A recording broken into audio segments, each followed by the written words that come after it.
Hello and welcome back. So I feel like an idiot because I didn't know the Legend of Vox Machina existed until actually John A. Douglas turned me onto it through his YouTube channel. I was like, how did I miss this? And I have to say, I'm really enjoying it. I've actually surprised. I binged through season 1 and I binged through season 2, and for anyone who doesn't know, but I doubt anyone watching this would be clueless, is that Vox Machina is based on Critical Role's live streams, season 1 and season 2 of that, and they've adapted the story. They've definitely changed some story elements, and I get that because they're very long. I mean, God, how many hours? How many hours is the Critical Role thing? I mean, yeah, I get why. But I actually prefer this style of storytelling. That's the thing, but that's a whole different discussion, I think, at this point. So season 2 picks up right from where season 1 left off, and it kind of drops you in head first. It doesn't need to build up anything. You don't need to rebuild the world. We know what happened, especially with bingeable TV. I feel like season 1 felt more like a shortened animated a short animation set to recordings of the original Critical Role stuff, and I feel like by comparison, season 2 had a much bigger plot to cover, and it definitely reflects that in terms of writing, story, narrative, and characterization. A lot more happens, and the stakes feel much bigger. It also, and I mean this, I feel like with anything like this, you have to create something big, and the world building is important. And I think season 1 just lacked world building.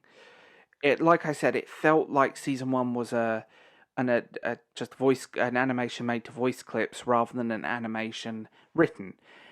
And some of this sort of air quotes edgy fourth wall dungeon master humor did leave me a little bit cold and took me out of that.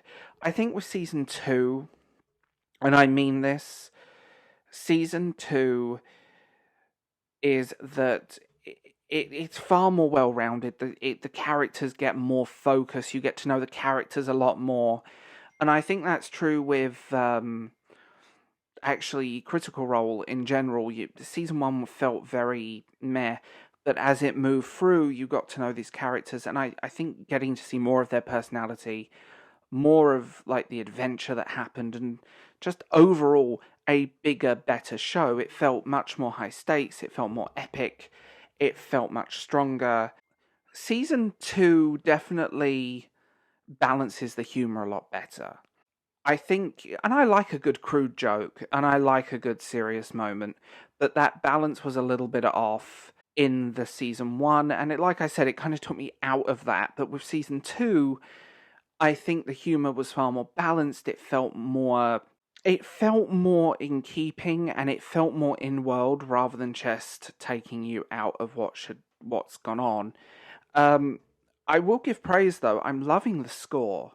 Like, is there a soundtrack available to this? Because I want the music. There isn't a huge amount of music, but I'm actually surprised at how gorgeous the score is. And there is an armored bear that I want a plushie of. I know that's a weird thing to say in a review video. I think it just feels bigger.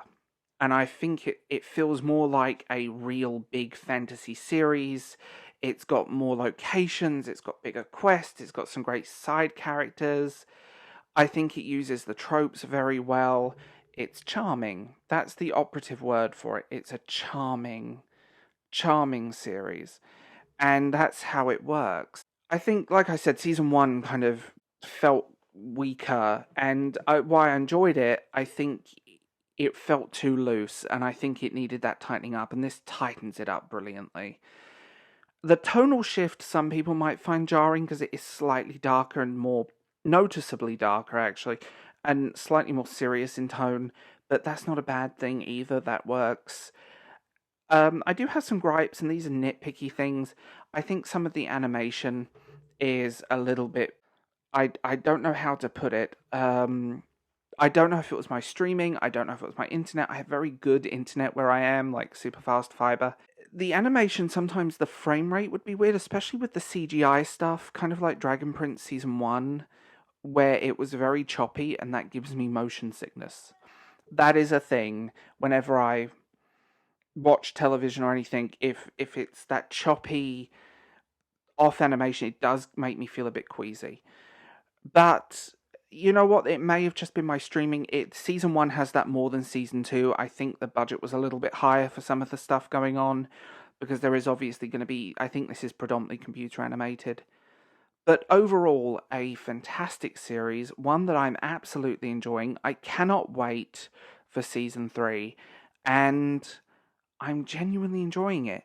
Even if I do have issues with Critical Role, this is a great little slice of action and fantasy, and it's nice escapism. It's fun, it's loud, it doesn't pretend to be deep, but it's still very good. So tell me what you think in the comments below, and I will talk to you guys later.